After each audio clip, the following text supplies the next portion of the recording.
ஏதாச்சும் ஜூஸ் போடுமா அப்படியே சொன்னார் பையன். உடனே பீட்ரூட் தான் இருந்தது, எடுத்து போட்டுட்டேன். சூப்பராக இருக்குதுங்க. நீங்களும் ட்ரை பண்ணி பாருங்கள்.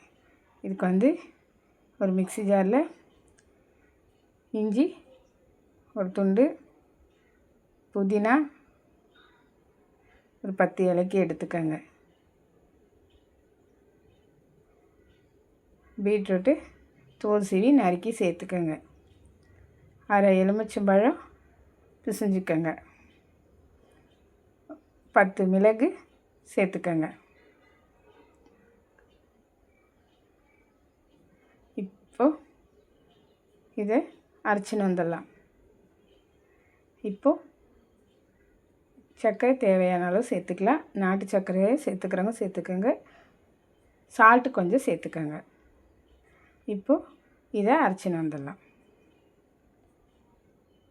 சூப்பராக ரெடி ஆகிடுச்சுங்க. பாருங்கள், செம்ம டேஸ்ட். நீங்களே ட்ரை பண்ணி பாருங்கள்.